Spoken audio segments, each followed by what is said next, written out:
Good morning, ladies and gentlemen, boys and girls, children of all ages, all of my crypto nerd fans. Guess what? We're back again. This week we have been touching on real estate and blockchain. We have Yael here from SolidBlock. This is one of the oldest projects that deals with real estate and tokenization on the entire blockchain. I'm super excited to get down to some questions here. She's going to give us a primer, and you're going to want to pay attention.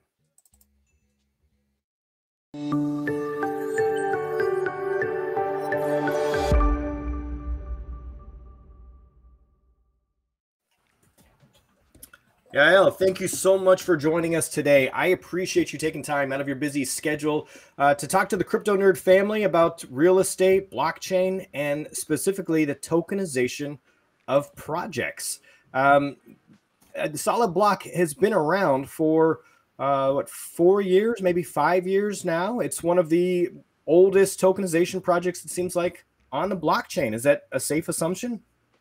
So we are the first tokenization company that issued a smart contract for a commercial real estate project. There might have been a few tokenization companies before us that focused on kind of equity or funds. And also, by the way, on non-security tokens, you can call that also tokenization, right? So our innovation in 2018 and our contribution to the more compliant version of tokenization was that we created a smart contract that had a gateway that would close for investors that did not pass the compliance process and open for anybody that passes KYC, AML, and accreditation. And that allowed for this technology to be used coupled with the securities regulations. So the tokenization process, really, that's the crux of the matter that I really want to talk to today. My audience has seen a lot of traditional real estate and some fractional ownership, some tokenization of other properties. You seem to be specifically focused on commercial properties. And let me ask you, why is tokenization, why is that better for folks than, investing in something like a REIT or something along those lines? Okay, so a REIT is a fund that basically consists of different properties that the fund managers invest in. So they make those decisions for you. So if you want passive income that is not liquid, then you can invest in private REIT. They get pretty good rates. If you invest in a public REIT, your rates are going to go down because of the costs associated with managing a public company. And if you want to have control over the assets that you invest in and still have liquidity, then the security token offering is for those investors. So from the investor point of view, investors frequently like to get involved, especially millennial investors, to get involved in projects that they identify with, projects that they like, maybe their ESG, environmental, social governance aspects, maybe affordable housing, maybe, I don't know, maybe crypto mining, whatever you want to get involved with. And you, as an investor, don't want to get stuck in that project for many years and be at the mercy of the project's owner to sell it for you to earn capital gains. With tokenization, you as an investor have the power to liquidate your earnings, right? To liquidate your holdings, your fractional holdings, and sell them on an exchange to someone else. So that's the benefit to the investor. The benefit to the asset owner, there's actually many more benefits into managing your assets cap table on the blockchain. The main one is access to blockchain economy, access to loans for collateralized security tokens, access to structured products, which are indices, ETFs, and all of that finance that comes with asset being on the blockchain. Much more control, many more options. I've put the link up actually for your marketplace there. So if I were an investor in one of your, one of these projects that you had posted, I could exit at any point in time. Is there a vesting period, a certain period of time that I have to hold on to my tokenization, my tokens? Yes, there is a 1-year lockup, and that's necessitated by the U.S. regulations. So if you're a U.S. investor, then there will be a 1-year lockup for securities investments. And if you are an overseas investor, then you do not have that lockup, and you can sell on over the counter or on an exchange right away. Okay, got it. So I still have lots of access. I do have to still be, you play by the rules. You have some compliance. Is it all KYC? Yes. So the KYC is embedded into a platform like SolidBlock. If that's where you're buying the security tokens. So you have to go through a very quick KYC and AML and also accreditation process, because most of these assets on the primary level are still available only to accredited or sophisticated investors. Right. I was just going to ask who can participate. So is there a certain allowance for non-accredited investors? Some of these investor club type rules allow for a certain percentage, or is that project by project basis? Yeah, so right now it's mainly project by project basis at the moment. However, we are going to see a lot more REIT-like projects, because it's true, a lot of investors want to kind of participate from the real estate market, in the real estate market overall, and maybe they want managers to kind of decide what is the best what is the best to buy or sell at any given time. So what we're seeing right now is the aggregation, and SolidBlock also has a product for structuring these indices, where you can investors can basically invest into a basket or a portfolio. Okay. Now it seems like SolidBlock has chosen that that commercial property avenue. Is there any plan for retail, residential homes or multi-unit properties, for traditional homesteads? So there are a few other platforms that focus on single-family properties. I think that's an interesting application to provide kind of mortgage-like loans from the DeFi space.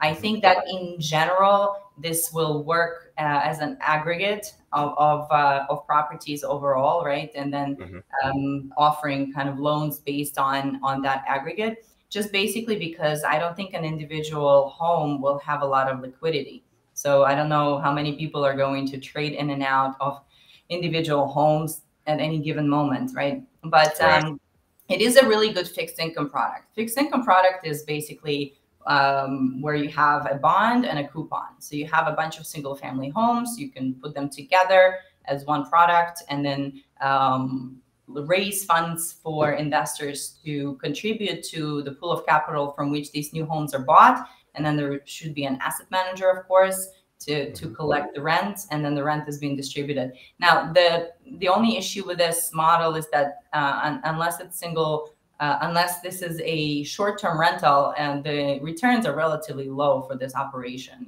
somewhere from 5 to 6%, which is in commercial real estate, because of the scale and the asset management at large and the triple net leases, where triple net lease is basically a 5 to 10 year lease, and to which the renter is bound, and it's secured and insured. So in this scenario, the fixed income returns are usually around 8%. So it's more attractive. But mind you, an interesting thing right now on the street, the word on the street is that cryptocurrencies have largely replaced real estate as an alternative investment class. As a hedge. Yeah, that's amazing, right? I've been hearing that too. The returns are higher. Returns are higher in general, right? For now, at least for now. So it's just not as attractive to look at a single family residence. But you see a possibility where, maybe those are pooled together in a fund style. That is something that I've seen folks contemplating and try to put out there. What about agriculture? Are there any agricultural projects that, might be on your platform at some point? Yes. So the agriculture product is the same, in terms of kind of a business, right? So if it's land, then it comes under the same category of kind of an asset that you can buy and sell, right? And it has an inherent value. Yeah. Okay. So we've got a predominant focus on the commercial properties. Let's say I'm a commercial owner. Let's say I own an incubator warehouse in Austin, and I wanted to tokenize this. How would I go about that? How long does the process take? Yeah. So what kind of assets do you have? Let's say it's a commercial building that's, it's an incubator for new startup companies in Austin. Okay, got it. Okay, great. So basically, at the initial stage, we would need a recent appraisal to verify the price, or we would use that as a price for launching the token. And then we would request, a business model where you show how investors are making money based on, expenses, asset management, and revenues from rent. And then basically the next step is for you to create an offering memorandum. And there are professionals that do that. It's called actually PPM, Private Placement Memorandum. It's a security offering document. And then we will create a smart contract based off of those conditions and on the offering memorandum. The offering memorandum usually delineates who you're going to be raising from, according to which regulation. So if you're raising from the US investors with an exemption of Reg D 506C, which allows you to target accredited investors, and then also Reg S from foreigners, then we will know that in the smart contract, we will allow for both US and foreign residents to buy the token. We also will know that for the US residents, will require accreditation proof. And so that's basically the initial phase of the smart contract. Also, you will delineate what is the minimum investment that you will accept and how long the offering is going for, whether it's 12 months, maybe 6 months, and so on. And also you will provide some documentation regarding the special purpose vehicle that will own that part of the capital stack. So you need to create a new company that will own what you're tokenizing. Most asset owners do not tokenize 100% of their equity. Most of them tokenize 25 to 50% of the equity. So you basically create this liquid layer of a cap stack. So once you have that private placement memorandum, as I mentioned, that outlines all of these things, among, of course, 30 pages of legal language, then we finish the smart contract. We onboard the investors. Your investors get onboarded onto the platform with passing KYC, AML, know your customer, anti-money laundering, and accreditation. And at that point, they're ready to start the payment process. They can pay in fiat or crypto. They transfer the funds, and then automatically upon the transfer, they are getting via the smart contract the piece of the property, which is technically a piece of the digital securities or a piece of the SPV, shares in the SPV that holds the asset. Excellent. So that sounds like a lot, but in terms of selling a commercial building the traditional way, the paperwork doesn't sound extreme by any means. And I'm glad to hear that there are so many compliance layers and you're so familiar with them. Obviously, if I were to create a fractional portion of my property, I would want to make sure that I was in compliance and that I had some way to verify that should anybody come knocking on my door and ask. I would want to be able to say, yes, all of these folks are indeed accredited, and that would be important. Let me ask you, the tokens that are distributed, is there a freeze on the tokens? If somebody wanted to, could they go on a decentralized exchange and transfer these? And if so, does that pose any issues because that new owner is no longer KYC'd?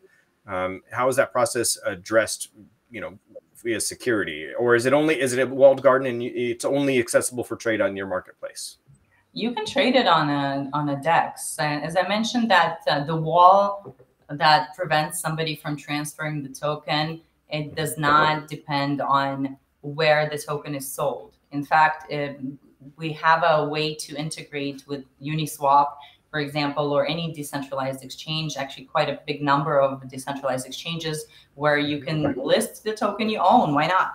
And then the new buyer, before they can actually transfer the funds, they're going to have to undergo KYC and AML and accreditation. They will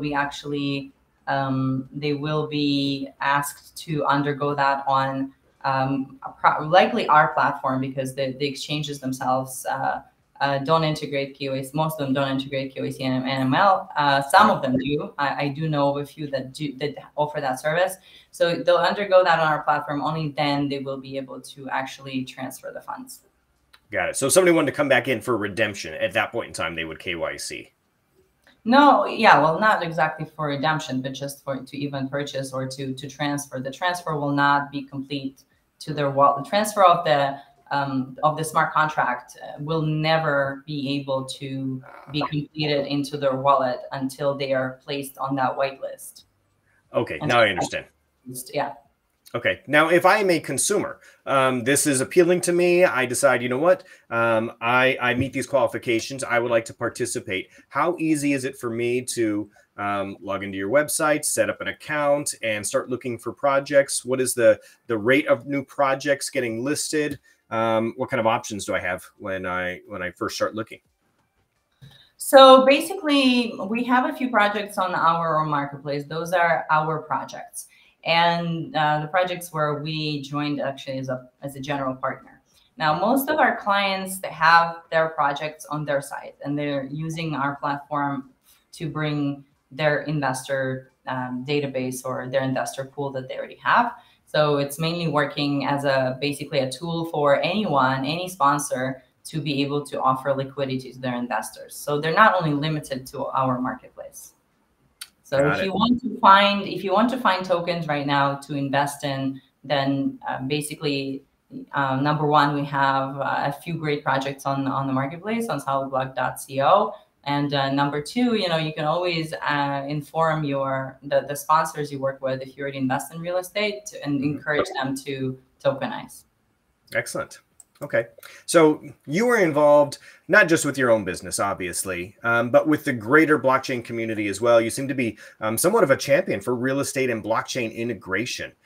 Can you expand on what other applications there are, what else we might see you do, or just some other progress that the industry itself has been making with blockchain? What else is new? Yeah, so much is new actually, and I think the newest trend in real estate is NFTs. And so, in fact, we just created and launched an NFT for hospitality platform called NFT Stays, and you can buy or any hospitality owner can issue NFTs for either stays or membership clubs or perks, and things like that. And in general, I think there is an overall movement of the NFT to go from kind of low utility, like digital art, to high utility, like a hotel room or accessing services, right? And in the future, anything related to identity, and so it's actually very exciting for me to see this gain more mainstream applications. And also NFTs for even selling homes, like selling homes and title transfers, which is championed by a company called Propi. And there are also, of course, applications and payments for real estate, like rental payments, asset management, aspects of asset management on the blockchain, I think championed by a company called RealBlocks, which has onboarded a huge asset manager called LaSalle. And so, in fact, companies like them are claiming that there's huge cost savings in asset management from placing real estate on the blockchain. Another big one is data, and there's a company called Invenium that's championing data and anything you need for valuing the asset, right? So that would enable trading. Those are kind of the applications on top of my head. It's a good list. Yeah, I'm especially interested in what Propi is doing, and they've closed a few properties here in the U.S. as NFTs, and I'm curious to see what the impact will be on title companies. I could see a time in 10 years where it's very easy to see chain of title because it's transparent and it's it's on the blockchain. Everybody will see it. On that case, you would need more of a title on the blockchain managed by the government. So it's a complex process. I know, I understand why the government in the US hasn't accomplished it. And basically because in general, title in the US is not so compatible with blockchain because there is no title history at times, and you can find a piece of paper in your garage and kind of proving that you are the owner of something and it's not written in the database. So what do you do if you can't edit the blockchain, right? So, but in other countries like Georgia, for example, they've been doing titles on the blockchain for a while. It's interesting to see the progress that's made and the integrations. I think for a while, you're right, in the US, we may see like a dual system where it's recorded on the blockchain, but we still do it the traditional way for some time. But I like to see the growth there. You understand that actually in the securities, according to the SEC regulations and FINRA regulations, this dual system is used for securities even now. You're required to have a transfer agent and a broker dealer with a special license, especially if you want to custody securities, because they double up. Blockchain is like a secondary mirror system to the traditional system, which is a bit ridiculous. But I guess that it will take time for everybody to get used to blockchain being like the primary database. Yeah, that mass adoption, I can feel it coming. And the progress that's been made, even in the 4 or 5 years since you've been in the business, has been significant. What's if you could project just for a little bit, and just wild speculation is okay, in the next 4 years, what massive changes will happen, do you think, in your business and day-to-day life? That's insane, 4 years, right? Because Right. things are going at lightning speed. But what I could speculate is that when the whole world is moving into the Web3 environment, we're going to see mass adoption of anything blockchain for assets. And in general, I am looking forward to seeing applications that don't mimic necessarily real life. And I'll give you an example of that from the crypto space is actually decentralized exchanges and the pool of basically liquidity pools. And this is something akin to what we saw in kind of in the real world during the GameStop fiasco and the Robinhood, people on Reddit getting together and kind of influencing the market. So in the crypto space, you have liquidity pools where individuals with even small amounts of capital can contribute to create large loans to institutions, right? And that's where the earnings are very high in comparison to you storing money at the bank, where you're going to get zero, right? Or somewhere there. And you put money in USDT on an exchange, and you may get 6-7% at least, right? Even without locking it up. So this is the revolution, right? The revolution is to be able to take a small person with a little bit of money and let them make money like the big institution. And that's what crypto allows you to do. Now, in the real estate world, a small person, what does that mean? Or in the asset world, somebody who has an apartment. So I mentioned the idea of aggregation of assets, right? I can add my asset to an asset pool, and then we can use that to collateralize. Now we have to be super careful because not to repeat the 2008 scenario, right? Yeah, no crashes. Yeah. So, however, what I saw as a really good indication of the market is that quite a few rating agencies are getting involved with blockchain products. So, for example, Societe Generale just issued a bank, actually the US arm, issued a bond on the blockchain that is being collateral, that they applied then for a loan from a DAO, from MakerDAO, where they would get, they would basically, they collateralize their basket of loans, then they're borrowing money from MakerDAO to to basically get liquidity, which I think is like revolutionary. And the fact of the matter is that a rating agency, I can't remember which one, maybe it was Fitch, rated that bond, as a AAA. So I mean, in general, it's really exciting. And with blockchain, we can see the quality of the underlying assets much better with applications like Invenium. Transparency is there. Exactly. You know exactly what you're getting. You're not going to have, hopefully, the repeat of crappy products, creating these baskets of mortgage loans, right? And I think this is going to be a hell of an application in the next 4 years. Yeah, I agree. The peeling away of some of the layers and giving the everyday investor access to that is going to be a game changer for a lot of folks. So they just don't realize how many layers, how many middle people are in between here and there. And so I'm excited to see that. Yeah, you've been incredibly gracious with your time. I appreciate your point of view. And the next big milestone for SolidBlock, I hope that you will agree to come back on the channel, give us a quick update. We'd love to have you back on here again to talk about real estate and blockchain. Absolutely, I would welcome that, and happy to spread the word. Excellent. All right. Well, we appreciate it, everybody. As always, I am your crypto nerd, and stay tuned. We've got more real estate coverage coming up for you.